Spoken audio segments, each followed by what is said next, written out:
विनाशतं येन तस्मै श्रीगुरवे नमः। गुरुर्ब्रह्मा गुरुर्विष्णु गुरुर्देवो महेश्वर गुरुर्साक्षात् परब्रह्म तस्मै श्री गुरुवे नमः। ध्यानमूलं गुरोर्मूर्ति पूजामूलं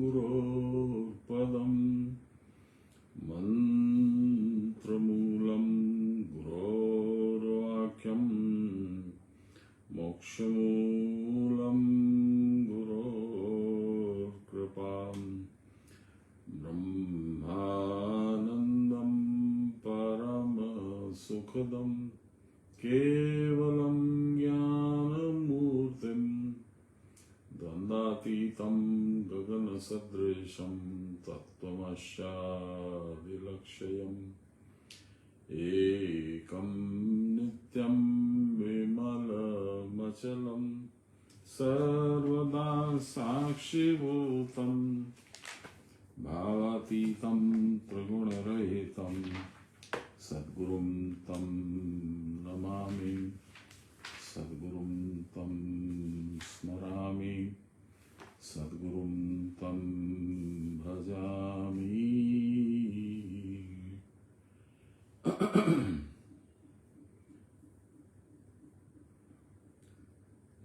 नमो ब्रह्मण्यदेवाय गोब्राह्मणहिताय च जगद्विताय श्रीकृष्णाय गोविन्दाय नमो नमः।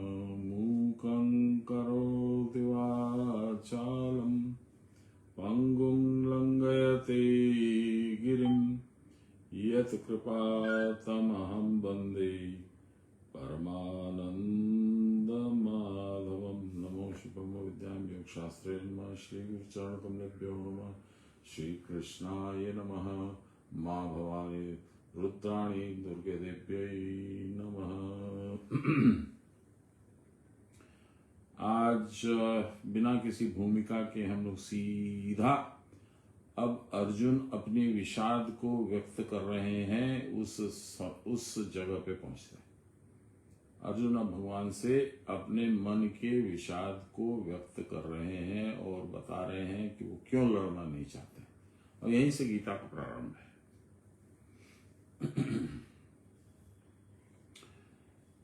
28 नंबर श्लोक।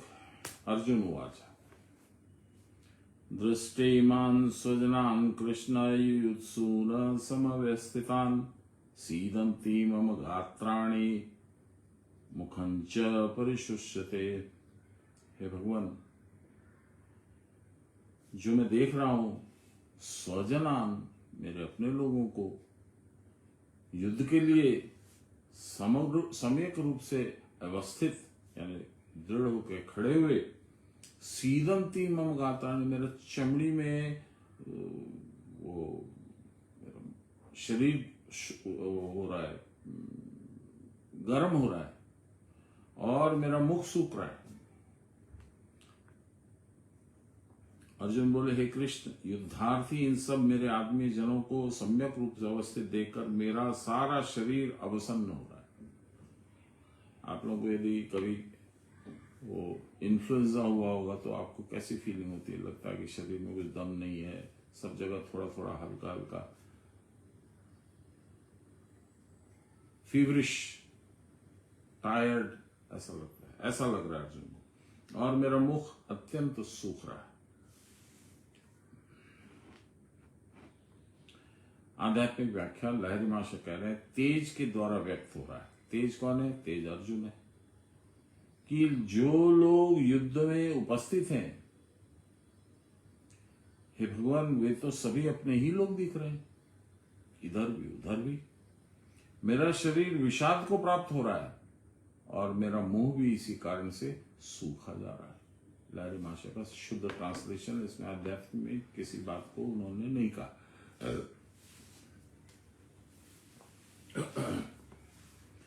सान्याल बाबा कहते हैं, पहले साधना के लिए उद्यत होकर मन खूब उत्साहित हो रहा था, युद्ध करेंगे। पश्चात मनी मन विचार कर जब भोगादिक त्याग की बातें मन में आ गई, अरे सबसे पहले तो प्याज छोड़ना पड़ेगा, लहसुन छोड़ना पड़ेगा, तो कहीं बाहर खाने की असुविधा हो जाएगी। सब जगह तो प्याज लहसुन मिला हुआ खाना मिलता है, तो कहाँ खाऊंगा, क्या खाऊंगा, कैसे खाऊंगा। उसके बाद दूसरे जो इंद्रिय सुख हैं, देखने वाले, सुनने वाले, स्वाद लेने वाले, सुगंध लेने वाले, स्पर्श करके आनंद लेने वाले, वो सारे मेरे चले जाएंगे।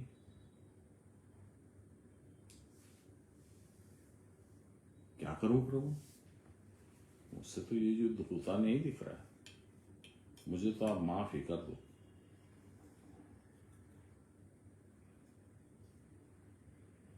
हम लोगों की सबकी यही गति।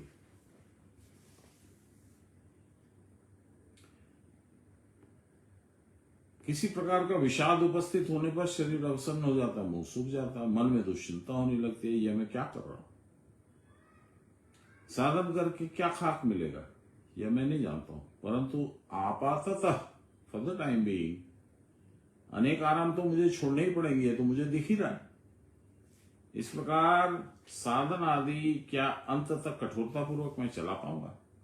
बहुत से लोग जो दीक्षा लेने के लिए आते हैं, दीक्षा हुई नहीं उसके पहले उनके मन में ये प्रश्न होता है, मैंने यदि नहीं किया तो वहां तो प्रतिज्ञा लेनी पड़ेगी, और मैं वचन दूंगा, और देने के बाद भी नहीं कर पाया तो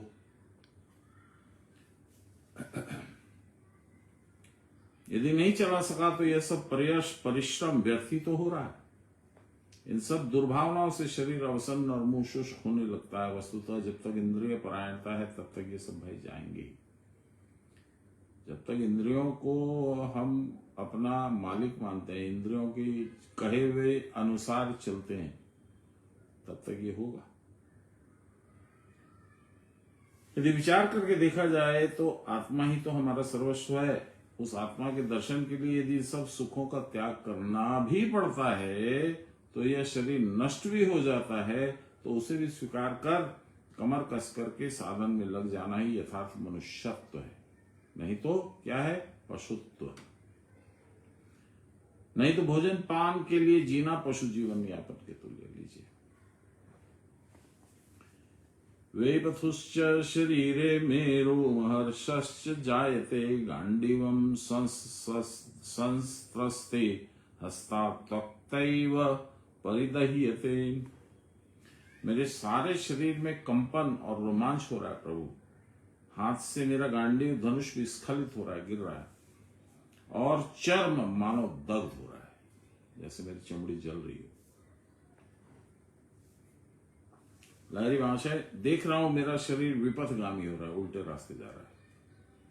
इस कारण भय से प्रयुक्त रोमांच हो रहा है, भय से प्रयुक्त रोमांच हो रहा है। श्वास शिथिल हो रही है, शरीर में आग सी लगी हुई है प्रभु। सान्याल महाशय, मन में दुश्चिंता जनित उद्वेग रहने पर शरीर भी मानो शिथिल हो जाता है। मन अच्छी तरह न रहे तो शरीर भी दृढ़ता पूर्वक सीधा बैठ नहीं सकता है। मेरुदंड जो गांडीव है अब सीधा नहीं रह सकता है, संकुचित और शिथिल पर हो सकता है। ऐसी अवस्था में क्रिया ठीक से नहीं होती है।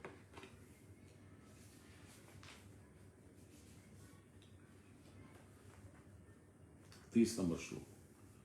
न च शक्नोम्यवस्थातुं भ्रमतीव च मे मनः निमित्तानि च पश्यामि विपरीतानि केशव। हे केशव, अवस्थान करने में मैं समर्थ नहीं रहा, मैं खड़ा नहीं रह पा रहा हूं। अवस्थान मतलब जिस जगह पे हूं वहां पे खड़ा नहीं रह पा रहा हूं, और मेरा मन मानो घूम रहा है। अनिष्ट सूचक सारे लक्षण मैं देख रहा हूं।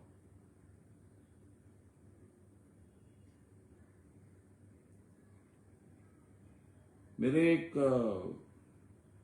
ताऊजी थे, शास्त्र जी, अब मालूम नहीं सही है गलत है कुछ, लेकिन उनका मकान हमारे मकान से एकदम सटा हुआ था। हमारे छज्जे से उनका वो सारा पूरा मकान दिखता था। 1960 की बात है। 2 गिद्ध आकर के मेरे चाचा जी के मतलब ताऊजी थे, मेरे पिताजी से बड़े थे, उनके मकान के शिखर पे एकदम टॉप पे बैठ गए अचानक। कभी जिंदगी में मैं पहले गिद्ध वहां पे आकर के बैठा हुआ नहीं देखा, बाद में भी नहीं देखा। और मैंने अपनी माता जी को बोला, मैं कितना 8-9 साल का होऊंगा, मैंने कहा माँ देखो गिद्ध आके बैठे हैं। माँ ने मुंह पर हाथ रखा, ये तो अशुभ है ये तो कुछ गड़बड़ होगा। और ठीक में 2 दिन के बाद में ताऊ जी की डेथ हो गई। बहुत दिनों से बीमार चल रहे थे। तो ये जो कहा ना अर्जुन ने अनिष्ट सूचक लक्षण, इनमें ये भी है। ये मैंने अपने आंखों से प्रत्यक्ष देखा है, न पहले कभी देखा न बाद में कभी देखा, उस दिन देखा। लारी माशा कहते हैं, मैं स्थिरता पूर्वक रहने में असमर्थ हो रहा हूं, मेरा मन भ्रमयुक्त हो रहा है, सारे विपरीत कारणों को मैं देख रहा हूं। सानर माशा कहते हैं, मन का तेज घटने पर, इसको क्या कहते हैं, मंद उदरी, रावण की पत्नी जिसका तेज कम है, मंद है, जिस प्रकार विभ्रांत होता है, दृढ़ भाव जिस प्रकार विचलित होता है, उसका वर्णन यहां किया जा रहा है। उस समय साधना में अग्रसर होना मानो असंभव सा जान पड़ता है। चित्त के भययुक्त होने पर क्या स्थिरतापूर्वक बैठना संभव है? उस समय मन और सिर दोनों घूमने लगते हैं। जिस साधना का अनुसरण कर प्राचीन ऋषिगण परम उच्च अवस्था को प्राप्त करते थे, महाआनंद में मग्न हो जाते थे, अत्यंत शांति प्राप्त करते थे, उसी साधना के प्रति काम दूषित चित्त में इतना भय उत्पन्न होता है कि मन में आता है साधना छोड़ देने से ही प्राण बचेंगे। यहां तक कि जो लोग इस गुह्य तत्वों की आलोचना करते हैं, उनके पास बैठने में भी भय लगता है। ऐसा दुर्भाग्य आकर उपस्थित होता है। 31 नंबर श्लोक, न च श्रेयो अनुपश्यामि हत्वा स्वजनमायिवे, न कांक्षे विजयम कृष्ण, न च राज्यम सुखानि च। हे भगवान, इसमें मुझे कोई श्रेय, कोई पुण्य की प्राप्ति नहीं दिखती है मेरे अपने जनों की हत्या या वध कर देने में। मुझे नहीं चाहिए, मेरी कोई इच्छा नहीं है कि मैं राज्य ग्रहण करके राजा बनूं और राज्य का सुख भोगूं। इन दोनों इच्छाओं से मैं अपने आप को अलग करता हूं, अलग पाता हूं। लहरी माशे, जो लोग बहुत दिनों के अपने जन हैं, उन सबको मारकर मैं कोई श्रेय नहीं देख पा रहा हूं। सबको विशेष रूप से जीतना भी नहीं चाहता हूं, तथा सबको वश में करके राज्य के सुख का अनुभव भी मैं नहीं करना चाहता।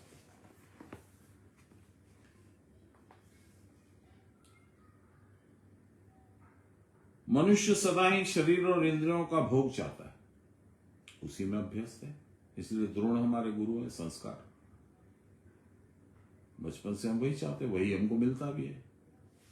माँ गर्मी लग रही, माँ बेचारी जाके पंखा चला रही। माँ ठंड लग रही है, माँ चादर उड़ा देगी, कंबल उड़ा देगी। माँ प्यास लगी, माँ ला देगी पानी। हम लोग अभ्यस्त है। परंतु साधन करते समय इन सारी सुख स्पृहाओं को मन से कुछ कुछ कम करना आवश्यक हो जाता है। इसी को प्रत्याहार कहते हैं, कुछ कुछ कम करना, प्रत्याहार। परंतु आशंका और दुर्बुद्धि इतनी पीछे पड़ी रहती है कि मन में आता है कि साधना करना हो तो शायद सारे सुख भोगों को तिलांजलि ही दे देनी पड़े, सब छोड़ देना पड़ेगा। परंतु ये बात ठीक नहीं है। भोग त्याग करने की बात तो नहीं है, पर भोग में संयम लाना आवश्यक है। कुछ भी छोड़ने की जरूरत नहीं है, लेकिन कंट्रोल से, विथ सम मॉडरेशन उसको करना होगा। थोड़ा सा विचार करने पर अच्छी तरह समझ में आ जाएगा कि विशेष असंयमी होने पर मनुष्य के लिए सुख भोग भी संभव नहीं है। मेरे गुरु भाई थे, उनको क्या आम बोलते हैं, भागलपुर में कोई विशेष आम होता था, जरदालू शायद उसका नाम था, जर्दादू कोई किस्म होगी, भागलपुर में होती। तो वो बराबर तिवारी बाबा के पास जाते थे, उन्हीं के शिष्य थे। तो बोलते थे कि बाबा हमको आम खाने का बहुत शौक है, बहुत शौक है। एक बार गए तो आम की सीजन आई थी, 3 बाल्टी भर के आम भिजा करके रखे हुए थे पानी में, ले काली खा ले। 3 बाल्टी आम एक बार में खा गया। उसके बाद में ऐसा पेट दुखा है, ऐसी गैस हुई है, ऐसी हालत खराब हुई है कि कल्पना से बाहर। 3 बाल्टी आम किसको कहते हैं? इसको तो भीम भी नहीं पचा सकेगा, लेकिन वो पचा गए एक बार। तो बाद में क्या दुर्वस्था हुई आपको बता रहा हूं। इसीलिए कहा है कि भोग त्याग करने के बाद में आम खाओ, लेकिन संयम रखना जरूरी है। 2 खा लो, 4 खा लो, बहुत जोर लगे तो 5। 3 बाल्टी खा गए तो बीमार तो होने ही थे। थोड़ा सा विचार करने पर भी अच्छी तरह से समझ में आ जाएगा कि विशेष असंयमी होने पर मनुष्य के लिए सुख भोग भी संभव नहीं है। फिर उसके बाद आम की बात भी वो नहीं करते हैं, वो करते भी हैं तो थोड़ा सा खाते हैं। असंयमी लोग युग सुख भोग से भी वंचित हो जाते हैं। किसी को डायबिटीज हो जाती है, किसी के दांत टूट जाते हैं, किसी की आंख खराब हो जाती है, हाजमा खराब हो जाता है। बहुत भोग किया, सारे शरीर के अवयव नष्ट हो जाते हैं। प्राइम मिनिस्टर थे हम लोगों के देश के, एक पीवी नरसिम्हा राव, क्या नाम, नरसिंह राव। मैं हरदम उनके लिए बोलता था। 2 बार या 3 बार उनका बाईपास हो चुका था। मैं हरदम बोलता था, न दांत है न आंख, नाम है नरसिंह।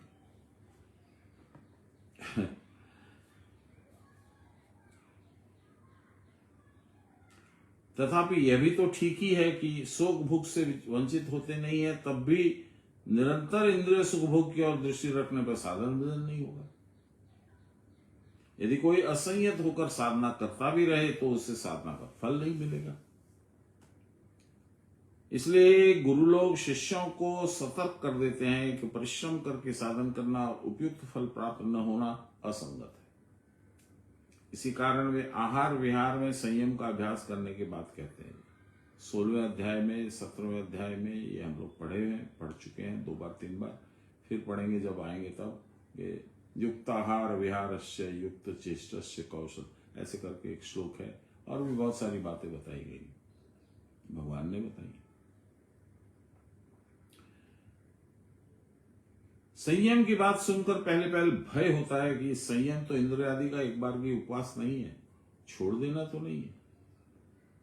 इंद्रियों को विषय ग्रहण करने में यथोचित नियमित रखना ही संयम। मैंने 2-3 दिन पहले ही दुर्गा कवच स्तुति आप लोगों को भेजी थी व्हाट्सएप में। उसमें देखिएगा, इंद्रियों को भी आप रक्षण कीजिए मां, ऐसी प्रार्थना करता है भक्त। कैसे? इस जगह पे इस रूप में, इस जगह पे इस रूप में, दांत में ऐसा रूप, आंख में ऐसा रूप, फलाना में ऐसा रूप। इंद्रियों की जो रक्षा करने के लिए कहता है भक्त, मां से गुहार कर रहा है कि मेरी इंद्रियों की रक्षा कीजिएगा आप योगिनी रूप में। यानी योग के लिए जितना आवश्यक है उतना मैं खाऊं पीऊं सो, उसके अलावा नहीं। ये योगिनी रूप का स्तुति दिव्या कवच जो है बहुत जबरदस्त है, वेरी पावरफुल। उसको एक बार जरूर सुनिएगा, समझिएगा।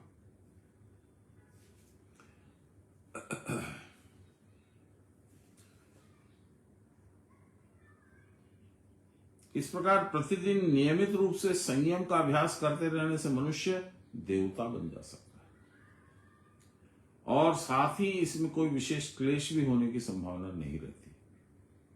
विजय शब्द का अर्थ है संयम या इंद्रिय जय, और राज्य सुख का अर्थ है सिद्धि। सिद्धि माने इच्छा रहित अवस्था। इंद्रिय जय माने जो मेरा नाम है लेकिन विपरीत है, जो मैं हूं वैसा नाम नहीं है, नाम जैसा वैसा मैं हूं नहीं।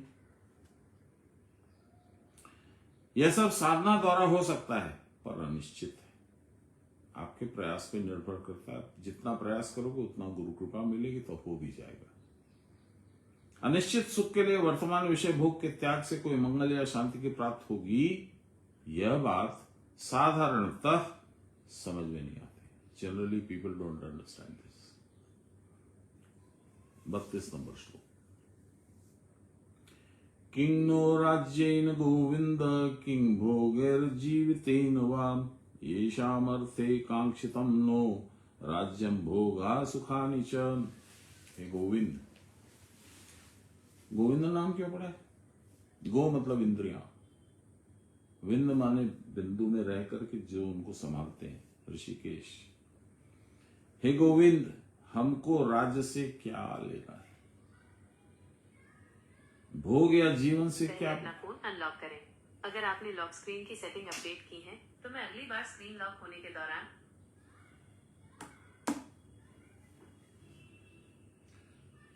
कहां थे हम लोग?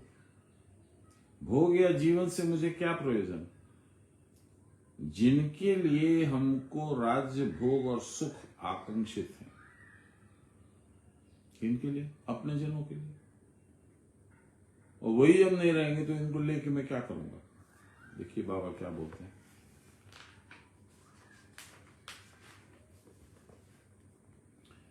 राज्य से मेरा क्या प्रयोजन या भोग से ही क्या काम है, और जीते रहने का भी क्या लाभ है? जिनके लिए राज्य और भोग और सुख होगा उन्हीं को मार डालूंगा। तब साधन करके वासना जय इंद्रिय जय करने से क्या फल मिलेगा? सुख भोग के लिए तो जीवन धारण किया जाता है, फिर साधन करके अंधा बहरा गूंगा बनने से क्या फायदा? ऐसा जीवन व्यर्थ है। इस प्रकार जीने से तो कोई लाभ समझ में नहीं आता। जो साधक नहीं है उसको यही लगता है। और भी बहुत सारी बातें बोलते हैं लोग तो अपनी अपनी कल्पना से। दिन भर बाबा बाबा करोगे तो बाबा खाना खिला देंगे, कौन खिलाएगा? और किसी की क्षमता नहीं। चलिए 33-34 एक श्लोक है, 4 लाइन। त इमे अवस्थिता युद्धे प्राणास्त्यक्त्वा धनानि च आचार्या पितरः पुत्रास्तथैव च पितामह मातुला श्वशुरा पौत्रा श्याला संबंधिनस्तथा एतान् हन्तुमिच्छामि ज्ञप्तोऽपि मधुसूदन। ये सारे आचार्य लोग, गुरु लोग कौन कौन है? द्रोणाचार्य, कृपाचार्य और भी लोग हैं। पितृव्य लोग, पुत्रगण, पितामह दादा, मातुला मां के पक्ष के लोग, मामा नाना मौसा, श्वशुरा, पौत्रा पितामह मामा ससुर पौत्र साले और संबंध रखने वाले आत्मीयजन, प्राण और धन को त्याग कर युद्ध में ही अवस्थित है। युद्ध में तो प्राण भी जा सकता और धन भी जाएगा। हे मधुसूदन, इनके द्वारा हत होने पर भी यदि इनके द्वारा मैं मार भी दिया जाता हूं तो इनको नाश करना मैं नहीं चाहता।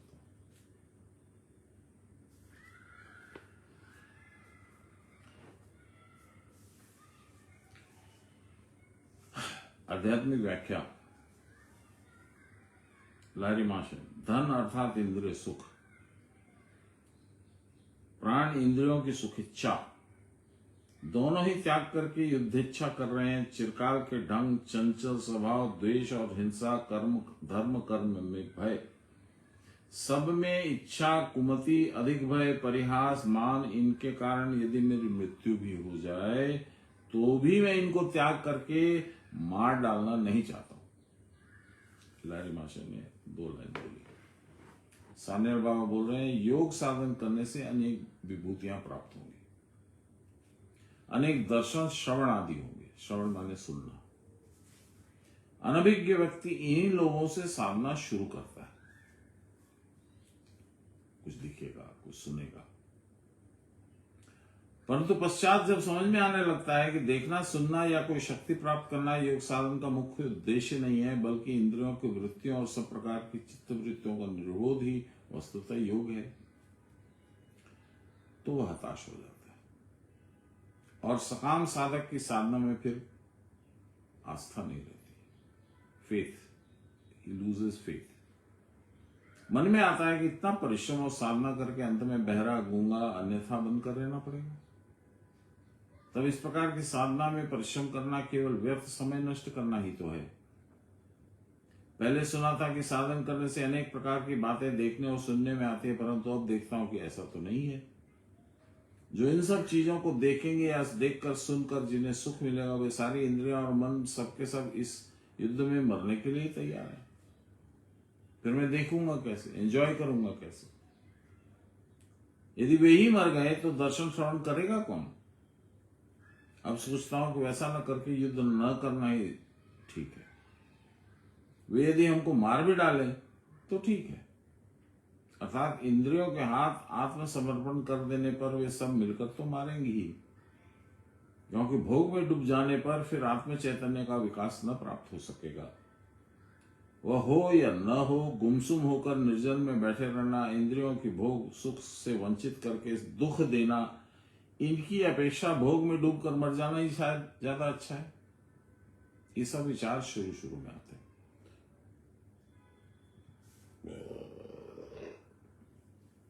अज्ञानवश या यथार्थ चिंतन के अभाव में ऐसी वास्तविक लगती है। ऐसा लगता है बात तो ठीक है। मेरे बच्चे लोग मुझको बोलते हैं, आप इतना साधन करते क्या लाभ होगा?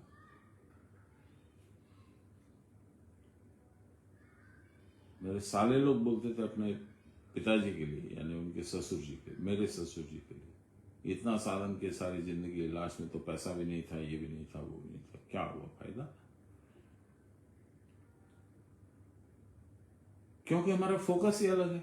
जब तक हम देह दृष्टि से देखते हैं, हम अपने आप को देह समझते हैं और उसकी दृष्टि से देखते हैं, तब संसार का मटेरियल गेन वही गेन है, वही लाभ है।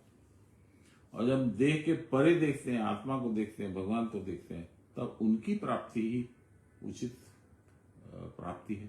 संसार प्राप्ति मिथ्या है। क्योंकि वैसे भी संसार सा कुछ भी आप कमा लीजिए, कुछ भी आप अपने घर में रख लीजिए, बैंक में रख लीजिए और रख लीजिए, एक समय आएगा आपके लिए वो मिथ्या हो जाएंगे, मीनिंगलेस। भगवान कभी मीनिंगलेस नहीं है। अज्ञानवश और यथार्थ चिंतन के अभाव में ऐसी बातें वास्तविक जान पड़ने पर भी ये बातें सत्य नहीं। साधन करने से इंद्रियों का तेज बढ़ता है, कमी नहीं आती तेज में। जैसे दो चार एग्जांपल होते हैं कैसे तेज बढ़ता है। आंखें बंद करके देख सकते हो, दूर श्रवण कर सकते हो। आपका शरीर कितना भी हृष्ट पुष्ट है, यदि योग साधन बल नहीं है तो आप ये सब नहीं कर सकते। अभी यहां बैठे बैठे ट्रंप क्या कर रहा है, किसके साथ ट्रेड नेगोशिएशन कर रहा है, कितना टैरिफ बढ़ा रहा है, आप बैठे बैठे बता दोगे। स्वस्थ आदमी, साधनहीन आदमी नहीं बता सकता। इसीलिए कहा साधन करने से इंद्रियों का तेज बढ़ता है, ह्रास नहीं होता है, और विष्टा कृमि के समान भोग में इंद्रिय मन लीन भी नहीं होता। विष्टा कृमि, the worms in the potty. विघ्न से भरे हुए इस जटिल संसार पथ में सुपथ पाकर संयमशील साधक कृतार्थ हो जाते हैं और उनकी कोई हानि नहीं होती। एक और बात है जो बाबा ने नहीं लिखा है, मेरे मन में अभी अभी आई। जैसे हम बचपन में हमारा टेस्ट, लाइकिंग, पसंद की चीजें कुछ एक विशेष तरह की रहती है और हम उसी में मस्त रहते हैं। कुछ खिलौने, कुछ कहानियों की किताबें, कुछ वाद्य यंत्र, माउथ ऑर्गन, तबला वगैरह, अच्छे कपड़े, अच्छे जूते, बस हम मस्त हैं। जब हम बड़े होते हैं तो हमारी डिमांड चेंज होती है, हमारा टेस्ट चेंज होता है, हमारी इच्छाएं बदलती है। साधन करने से इच्छाओं का, जो गलत इच्छाएं, उनका भी शमन होता है और नई इच्छाओं की जगह आती। कौन सी नई इच्छा? गुरु चरणों में बैठने की, भगवान की लीलाओं की कथा सुनने की, मृत्यु के पश्चात क्या होगा ये जानने की। ये सब जिज्ञासाएं धीरे धीरे आती। तो क्या हुआ फर्क? इतना ही हुआ कि जैसे जीवन में बचपन से आप युवा अवस्था है तो आपकी सारी टेस्ट, डिमांड्स, वांट्स, विजन सब चेंज हो गए। वैसे ही आप इस अवस्था में, साधक अवस्था में आइएगा तो संसार से हट के अलौकिक चीजों की इच्छा आपको प्रकट होगी और मिलेंगी भी। 35 नंबर श्लोक। अपित्रैलोक्यस्य राजस्य हेतो किन्नु मही कृते निहत्य धार्थ राष्ट्रान्न का प्रीति शय्या जनार्दन। हे जनार्दन, पृथ्वी के राज्य के लिए तो क्या, तीनों लोगों के राज्य के निमित्त भी दुर्योधन आदि को मारकर हमको कौन सा सुख प्राप्त होगा। बच्चे बोलते हैं ना, क्या लाभ हुआ। उसका जवाब यह है कि मेलोडी खाओ, खुद जान जाओ। तुमको बोल के नहीं समझाया जा सकता है। भगवत प्राप्ति तो बहुत बड़ी बात है, भगवत प्रतीति, खाली एहसास होता है कि गुरुदेव हैं, उतने में ही आनंद में भर जाता है आदमी। यदि भगवान का दर्शन हो गया तो पूछिए मत। कल ही मेरी भांजी का बाहर गांव से फोन आया था। वो बोली कि मामा जी ऐसा ऐसा होता है, आप थोड़ा बताइए मेरे को। मैंने कहा क्या होता है बताओ। तो उसने बोला कि अचानक रात को मैं बहुत ज्योति देखती हूँ, सोई रहती हूँ, ज्योति देखती हूँ, उठ जाती हूँ, फिर मेरे को पता नहीं कभी भय लगता है, कभी अच्छा भी लगता है। मैंने बोला भय का तो कोई कारण ही नहीं है, ज्योति तुम देखती हो इसका मतलब है कि तुम साधन ठीक से कर रही हो। अब ये सब चीज आप बताओ, साधन किए बिना होगा। फिर बोली मुझे कभी ये दिखता है, कभी ये दिखता है, कभी ये दिखता है। दुनिया ही दूसरी है। ये दुनिया का संधान संसारी बन के कभी नहीं मिल सकता। 35 नंबर श्लोक में अर्जुन कह रहे हैं, त्रैलोक्य की राज की प्राप्ति के लिए भी मैं जब इनको नहीं मारना चाहता तो इस सामान्य पृथ्वी राज्य के लिए इसको क्यों मारूं। हे जनार्दन, इन धृतराष्ट्र के पुत्रों को मारकर ही क्या हमें सुख मिलेगा।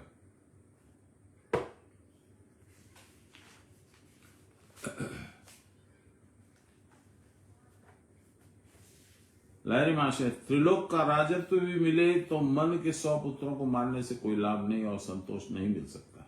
लहरी माशे सान्याल माशे कहते हैं, सुख शब्द से हमें इंद्रियों की भूख सुख के अतिरिक्त और किसी वस्तु का बोध नहीं है। ये बात बहुत विचारणीय है। हमारा जो मानदंड है, जो वेइंग स्केल है, जो तराजू है, उसमें एक तरफ हम रख देते हैं सुख और दूसरी तरफ कौन सी चीज रखेंगे जिससे कि तराजू बराबर बराबर हो जाए। तो जब तक हम साधन करके उसका आनंद नहीं भोगते हैं तब तक हमारी तराजू में मिठाइयां, कपड़े, लत्ते, ऐश्वर्य की सामग्री, आनंद की सामग्री यही रहेगा। उसी से आप सुख की तुलना करेंगे। पर जब साधन कर लेंगे तो ये सब चीजों से आपका पलड़ा हिलेगा नहीं। उसमें आपको डालना होगा गुरु चरण का दर्शन, भगवत दर्शन, कुछ श्रुति, कुछ सुनना, कुछ देखना, कुछ अलौकिक घटनाओं की अनुभूति, तब आपका पलड़ा हिलेगा। अरे वाह, बड़े सुख में।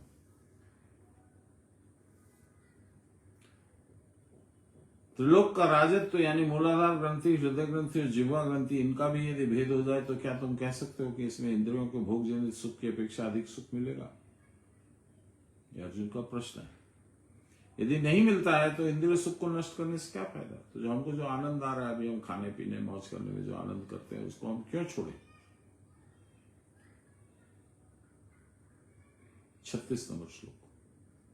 पापमेवाश्रयेदस्मान् हत्वैतान् आततायिनः तस्मान्नाहार वयं हन्तुं धार्तराष्ट्रान् सबान्धवान् स्वजनम ही कथम हत्वा सुखिनः श्याम माधव। जो आदमी घर में आग लगाता है, जो विष देता है, जो शस्त्र के द्वारा प्राण लेने की लुद्यत है, जो धन का अपहरण करता है, जो भूमि और स्त्री का अपहरण करता है, ऐसे 6 प्रकार के आदमी आतताई बताए गए। बारबेरियन, आतंकवादी। कौन से टाइप की, एक बार फिर से इसको रिव्यू करें, ये नई बात है। जो घर में आग लगा देता है, ये डालते हैं हमारे मुगल इन्वेडर्स, जो विष दे देता है, हम लोगों को फांसी देता था, तलवार से काट देता था। जो शस्त्र के द्वारा प्राण लेने के लिए उद्यत है, यही तलवार से काट देना, भाले से भोंक देना। जो धन अपहरण करता है, छीन लेता है आपका।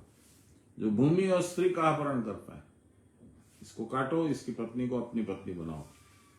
ऐसे 6 प्रकार के आदमी आतताई कहलाते हैं। जतुगृह दाह, भीम को विश्व प्रयोग, कपट द्यूत में धन और भूमि का अपहरण प्रभृति 6 प्रकार के दोषों के कारण कौरव लोगों ने वस्तुतः आतताई का ही कार्य किया था। वो आतताई बन गए थे। इस प्रकार के आतताई का वध करना ही उचित है। मनु कहते हैं कि जो आतताई बनकर आता हो उसे बिना विचारे गुरुजन या ब्राह्मणादि हो तो भी मार डालो, क्योंकि आतताई को मारने से कोई दोष नहीं लग सकता। आतताई को मारने से दोष नहीं होता, यह शास्त्र विधि तो है, परंतु अर्थशास्त्र की विधि है। धर्मशास्त्र इसका समर्थन नहीं करता। इसका समर्थन करेगा जो अपना चाणक्य है, वेदव्यास नहीं करेंगे इस बात का समर्थन। आचार्य और गुरु अवध्य हैं, उनको नहीं मारा जा सकता, नहीं मारना चाहिए। इस प्रकार का काम करना धर्मशास्त्र में निषिद्ध है और धर्मशास्त्र से अर्थशास्त्र दुर्बल होता है। अर्थशास्त्र यानी इकोनॉमिकल विजडम, वो कमजोर है धर्मशास्त्र से। याज्ञवल्क्य कहते हैं अर्थशास्त्र से धर्मशास्त्र बलवान है। धर्मशास्त्र, अर्थशास्त्र और धर्मशास्त्र में विरोध होने पर धर्मशास्त्र का ही प्रामाण्य स्वीकार करना होगा, यानी इनको नहीं मारा जा सकता। यद्यपि यह सच है कि वे आतताई हैं, तथापि उनको एवं आचार्य गुरुजनों को मारने से हमको पाप का भागी बनना ही पड़ता है, क्योंकि उनको मारना अन्याय और अधर्म है। अन्याय और अधर्म करके यह लोक और परलोक दोनों में सुख नहीं हो सकता।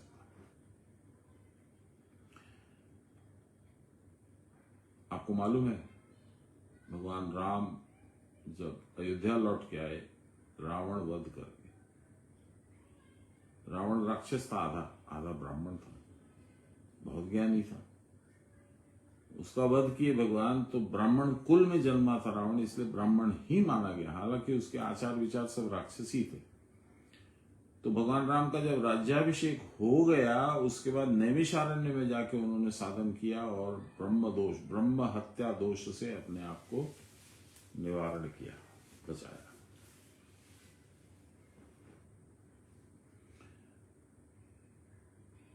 क्या था रावण? भयंकर राक्षस। उसने भगवान राम की पत्नी को, सीता जी को ले लिया, चुरा लिया, किडनैप कर लिया, अपहरण कर लिया।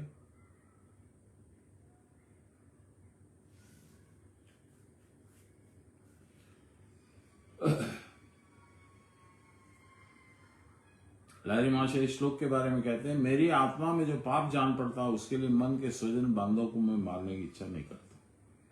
अपने जन को मारकर मैं कैसे सुखी हो सकता हूं?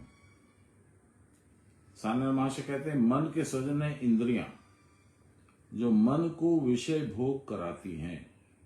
देखिए ना, धृतराष्ट्र राजा था, लेकिन चलती दुर्योधन की थी। धृतराष्ट्र भी अपने पुत्र के सामने बेबस हो जाता था, और वो दुर्योधन ऐसे मत करो करता था, दुर्योधन को नहीं सुनता था। तो उसको राज का सुख देने वाला कौन? वही दुर्बुद्धि, इंद्रियां, मन तो राजा हो गया, इंद्रियां उसको सुख देती थी।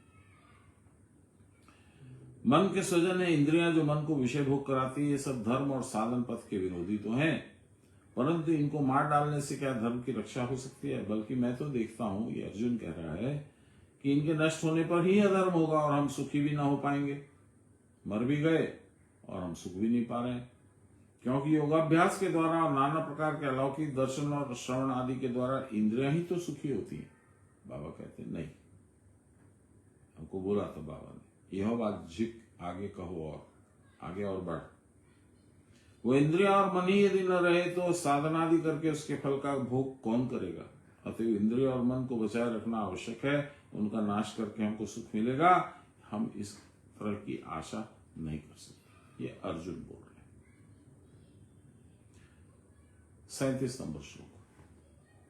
यद्यप्येते न पश्यन्ति लोभो अपहृत चेतसः कुलक्षय कृतं दोषम मित्रद्रोहे च पातकम्। यद्यपि लोभ से अभिभूत चित्त, पूरा मन में लोभ भरा पड़ा है, ये लोग कुल के नाश से उत्पन्न दोष को और मित्र के साथ द्रोह करने में पात को नहीं देख पा रहे।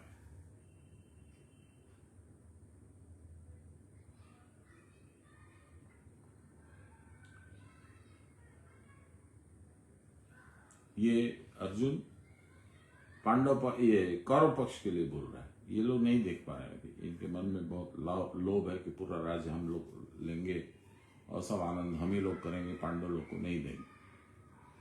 जो लोभ में हतचित्त होकर नहीं देख रहे हैं कुल का क्षय और मित्र द्रोह का पाप।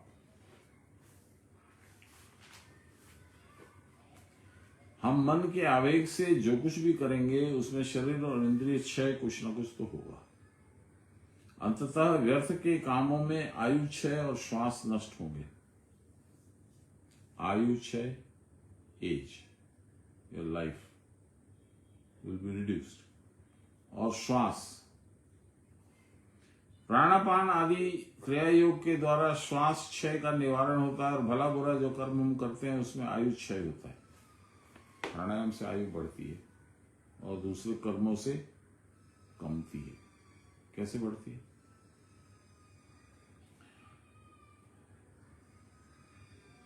एक प्राणायाम आप मान लो 44 सेकंड का तो सबसे बेस्ट है। मान लो आप 44 सेकंड नहीं करते, 30 सेकंड करते, हाफ मिनट। यदि आप प्राणायाम उस समय नहीं किए रहते हैं तो कितनी बार श्वास लेंगे? उस हाफ मिनट में आप शायद 5 या 6 बार श्वास ले लेंगे, शायद ज्यादा भी। तो प्राणायाम किए तो मान लीजिए 5 की मैं पकड़ के चलता हूं तो 5 की जगह 1 श्वास में आपका काम हो गया। श्वास की पूंजी आपकी फिक्स्ड है। 21,736 प्राणायाम आप डेली करेंगे। यदि उस पूंजी को बचा के कैरी फॉरवर्ड किए, योगी लोग यही करते हैं। वो 21,000 की जगह पे जो दिन भर प्राणायाम करता है उसकी श्वास की संख्या 2,000 हो जाती है। ऐसे आयु बढ़ती है। इसीलिए भीष्म वगैरह की आयु ज्यादा थी।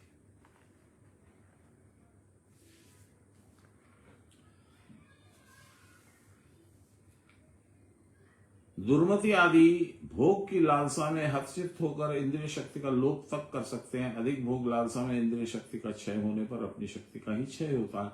इस बात को वो नहीं समझते। प्रवृत्ति के वश आयु क्षय होने पर देह इंद्रियों आदि का पतन होता है, परंतु विषय लोभ में मत्त प्रवृत्ति के दास बिल्कुल ही इसको नहीं देख पाते। क्या यह कम परिताप का विषय है? शुद्ध वासना अशुद्ध वासना दोनों एक ही कुल से उत्पन्न होती है, क्योंकि ये दोनों मन बुद्धि से ही उत्पन्न होती है। इनमें एक का दल संसार बसा कर रहता है, दूसरे का दल संसार से मुक्त होना चाहता है।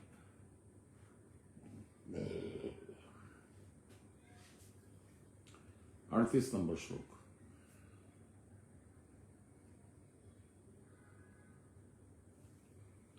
कथम न ज्ञेयमस्माभिः पापादस्मान्निवर्तितुम् कुलक्षय कृतं दोषं प्रपश्यद्भिर्जनार्दन। हे जनार्दन, हे प्रभु, कुल क्षय से उत्पन्न दोष देखते हुए हम इस पाप से बचने के लिए क्यों न परिज्ञात हो, क्यों न हम समझे कि कैसे इस पाप से बचना है।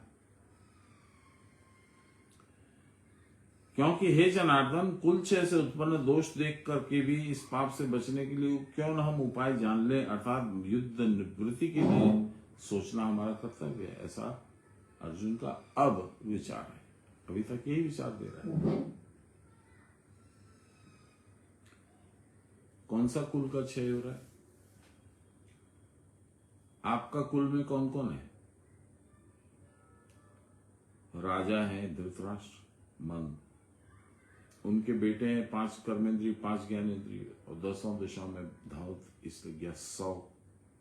आपके कुल में और कौन है? भीष्म यानी भय। आपके कुल में और कौन है? द्रोण यानी गुरु, संस्कार। यही तो है। इनको नाश करके हमको क्या मिलेगा? अर्जुन का ये कहना है, बल्कि इनको जीवित रहने देते हैं और इनके साथ इंद्रिय सुख से हम लोग आनंद में रहें। ये अर्जुन का विचार है। आप विचारिए कि सही है कि गलत है। शरीर की सेना जिसकी द्वितीय श्लोक में व्याख्या हुई, योगाभ्यास के द्वारा यदि उन सब का क्षय हो जाता है, तब तो कहना ही पड़ेगा कि यह बहुत दोषयुक्त बात है। किंतु साधना से वस्तुतः इंद्रिय या देह दुर्बल होता ही नहीं है, बल्कि भोग से ही उनका क्षय होता है। यद्यपि शरीर देखने में कुछ कृश देख पड़ता है, कमजोर, पर उसमें तेज का ह्रास नहीं होता है। आंतरिक तेज बहुत बढ़ जाता है, बल्कि साधना के द्वारा शरीर और इंद्रिय की तेज वृद्धि होती है। जो लोग यथार्थ तत्व नहीं जानते वे भय खाते। साधारणतः संयम की उपेक्षा करके दुष्कार्य में प्रवृत्त होने पर शरीर विशेष क्षय को प्राप्त होता है। साधना अवस्था में वह क्षय दुस्सह हो जाता है। इसी कारण साधन के समय संयम की इतनी प्रयोजनशीलता है। इसको जरा मेरा दिमाग इधर उधर चला गया था, इसको एक बार फिर से पढ़ते हैं। साधारणतः संयम की उपेक्षा करके दुष्कार्य में प्रवृत्त होने पर शरीर विशेष क्षय को प्राप्त होता है। ज्यादा दारू पीजिएगा, ज्यादा सोइएगा, अनियम करिएगा, कभी ज्यादा खा लिया, कभी नहीं खाया, तो शरीर क्षय को प्राप्त, कोई ना कोई रोग पकड़ लेगा, डायबिटीज हो जाएगी, बीपी हो जाएगा, कुछ हो जाएगा। साधना अवस्था में यह क्षय दुस्सही हो जाता है। जब साधना अवस्था में इस तरह का क्षय होता है, बर्दाश्त नहीं होता है। इसी कारण साधन के समय संयम की इतनी प्रयोजनशीलता है। इसलिए you need to control everything, और संयम से चलना पड़ता है। योगिनस्तस्य सिद्धि स्यात् सततम बिंदु धारणात्। संयम साधन के बिना शरीर की रक्षा नहीं होती, शरीर की रक्षा हुए बिना साधन नहीं होता। दोनों परस्पर एक दूसरे के वर्धक हैं। इसी कारण योग शास्त्र में लिखा है, धर्मार्थ काम मोक्षाणाम शरीरम साधनम यतः। इस कारण योगियों को आहार शुद्धि पर विशेष ध्यान देने का नियम है, और साथ साथ चित्त में नाना प्रकार के संकल्प विकल्प का कूड़ा करकट भर के रखना, इकट्ठा करना भी ठीक नहीं है। छंदोग्य उपनिषद में लिखा है, क्या लिखा है? आहार शुद्धो सत्व शुद्धि, सत्व शुद्धो ध्रुवा स्मृति, स्मृतिर्लाभे सर्व ग्रंथीनाम विप्रमोक्षः। आहार यदि शुद्ध होगा तो सत्व शुद्धि होगी, यानी तमोगुण रजोगुण से ऊपर जाओगे, सत्व गुण ज्यादा विस्तार प्राप्त करेगा। सत्व शुद्धो ध्रुवा स्मृति, सत्व शुद्धि होगी तो आप पूर्व जन्म की बातों की, दूसरी बातों की, अलौकिक घटनाओं की याददाश्त आपके मन में तेज होगी। स्मृति लाभे सर्वग्रंथी नाम विप्रमोक्ष, स्मृति लाभ होगा सारी ग्रंथियों को, सारे चक्रों की ग्रंथियों को। तीन प्रमुख ग्रंथियां हैं, मूलाधार, जिह्वा और हृदय, वो खुल जाएंगे। नॉट्स होते हैं उसमें, द नॉट्स विल ओपन।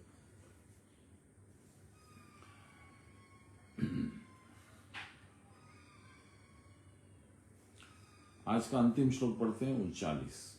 कुलक्षये प्रणश्यन्ति कुलधर्मा सनातना, धर्मे नष्टे कुलं कृतस्न अधर्मो अभिभवत्युत। कुल का क्षय होने पर सदा से आए हुए कुल धर्म नष्ट हो जाते हैं। अब मेरी इंद्रियां नहीं काम करती हैं। एक दुर्गा अपराध क्षमापन स्तोत्रम है चंडी में, उसकी रचना की थी 85 साल के शंकराचार्य जी ने। कोई शंकराचार्य जी रहे होंगे, आदि शंकराचार्य तो 39 की उम्र में या 40 की उम्र में चले गए थे, तो ये बाद के कोई होंगे। तो उन्होंने उसमें लिखा है, माँ अब मेरे से जो विभिन्न देवताओं की मैं पूजा पाठ ये करता था, कभी शिव जी को स्नान कराता था, कभी कुछ ये सब मेरा जो चलता था, अब 85 साल की मेरी उम्र हो गई, मुझसे नहीं होता। और तू भी यदि मेरे को नहीं अपने पास रखेगी, मेरे पर नहीं कृपा करेगी, तो मैं जाऊंगा कहाँ? ये अपराध क्षमापन स्तोत्र में है, दुर्गा सप्तशती।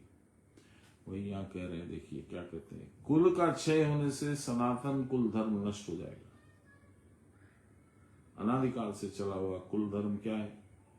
मेरे कुल देवता फलाना है, मेरी कुल देवी फलाना है, ग्राम देवता ये है, घर के देवता ये है, फलाना ये है, गुरु ये है, उन सब की पूजा पाठ करना, वो नहीं हो पाएगा। और धर्म अधर्म से अभिभूत हो जाएगा, अधर्म बढ़ जाएगा, धर्म कम हो जाएगा।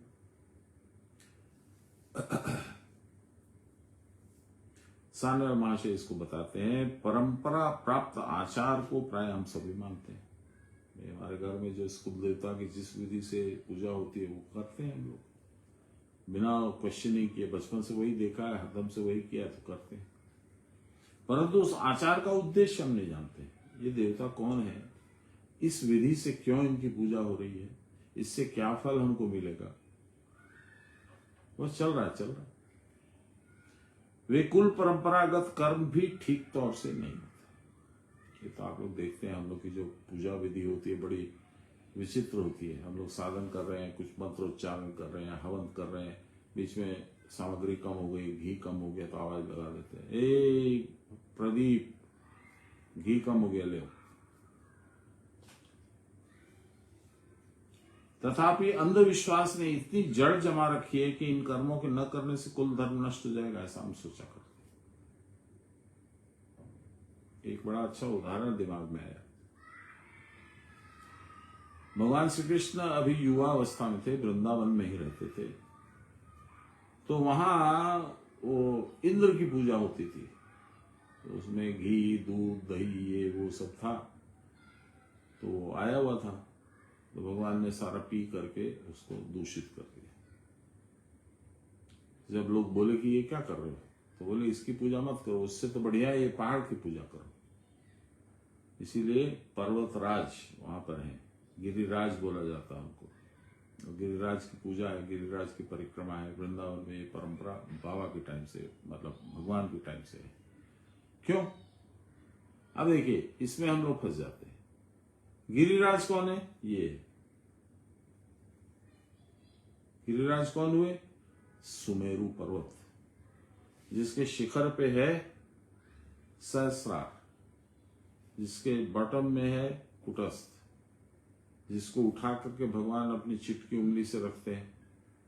यहां भगवान है और उनकी चिटकी उंगली यानी सुषुम्ना, उसके ऊपर पर्वत है सहस्रार। तो गिरिराज की पूजा का मतलब होता है गिरिराज की पूजा। गिरिराज की पूजा का मतलब क्या हुआ? सुमेरु पर्वत की पूजा, यानी प्राणायाम।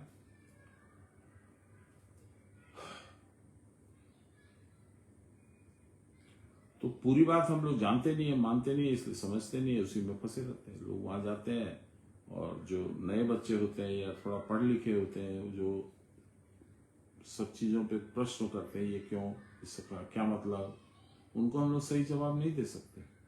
इस कारण कि हमको खुद को नहीं मालूम। यही यहाँ कह रहे हैं, कुल परंपरागत कर्म भी ठीक तौर से नहीं होती, तथापि अंधविश्वास ने इतनी जड़ जमा रखी है कि उन कर्मों को न करने से कुल धर्म नष्ट हो जाएगा, ऐसा हम सोचते हैं। परंतु हम पहले यही नहीं जानते कि कुल धर्म है क्या वस्तु, और उसे करना कैसे और क्यों चाहिए। इसी कारण जीव भावापन्न अर्जुन के मन में उठ रहा है कि धर्म साधन करने के लिए इंद्रियों के भोग को बंद करना आवश्यक नहीं है। आपको मालूम है, इंद्र देवता की पूजा इसलिए करते थे वृंदावन के लोग कि वो बारिश करें, जिससे खेती हो, जिससे गौ माता वगैरह जितने गौ पालन का काम था वहां, तो उनको सब उचित खाद्य, उचित माने अच्छा और पर्याप्त मात्रा में खान पान मिले। और भगवान ने जब उसको बंद करा दिया तो इंद्र महाराज नाराज हो गए। तो वो बारिश करते रहे, 7 दिन 8 दिन तक बारिश हुई, भगवान ने सुमेरु पर्वत उठा करके उसके नीचे सबको रख दिया। अब सुमेरु पर्वत उठाने की कहानी का मतलब यही है, सुमेरु में ध्यान कीजिए, बाहर में जो भी तूफान चल रहा है चलने दीजिए। उसके बाद इंद्र ने आके सरेंडर किया कि मेरी गलती हुई भगवान। तो उनको भगवान के जैसा गुरु मिल गया, इसलिए वो सुधर गए। आपको भी भगवान जैसा ही गुरु मिला है, कब सुधरिएगा?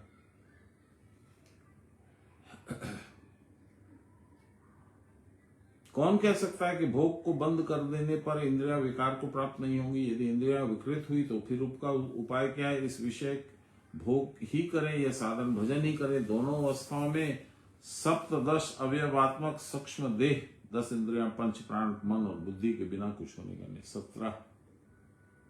17 जीत आपको बनना पड़ेगा।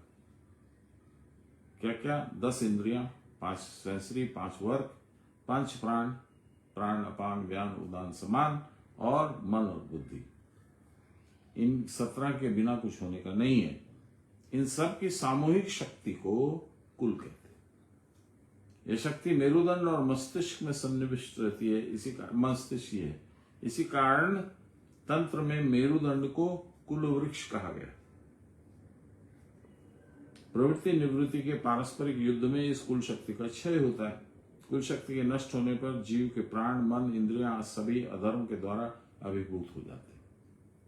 अर्थात दुर्बल होकर जिसकी जो शक्ति अधर्म है वह नष्ट प्राय होता है। आंखों से दिखता नहीं है, कानों से सुनता नहीं है, ढंग से सो नहीं पाते, पैरों से चला नहीं जाता, हाथों में शक्ति नहीं है, सोचने की बुद्धि नहीं है, ये सब होने लगता है।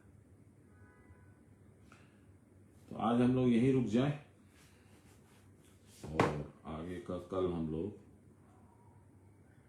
अर्जुन के विलाप का पाठ कल हम लोग करेंगे। वो विलाप करते रहेंगे। अभी शायद 78 नंबर श्लोक तक है ये पहला अध्याय ना, 53 है शायद। अरे हाँ 48 ना, कितना है? कल ही खत्म हो जाएगा। 46 कल खत्म हो जाएगा। 46 है तो 6 उधर और 1 इधर, 7-8 श्लोक है, कोई दिक्कत नहीं है, छोटे छोटे हैं। श्री कृष्ण गोविंद हरे मुरारे, हे राम नारायण वासुदेव, श्री गुरु चैतन्य हे आत्मदेव, हे मात दुर्गे हर विश्वनाथ, सर्वे भवन्तु सुखिनः, सर्वे सन्तु निरामया, सर्वे भद्राणि पश्यन्तु, मा कश्चित् दुःखभाग् भवेत्। असतो मा सद्गमय, तमसो मा ज्योतिर्गमय, मृत्योर्मामृतं गमय, आविराविमहि। बोलिए प्रेम से गुरु महाराज की जय, परम गुरुदेव की जय, परात्पर गुरुदेव की जय, परमेष्टि गुरुदेव की जय, आदि गुरुदेव की जय, मां श्री गुरु मां की जय। हर हर महा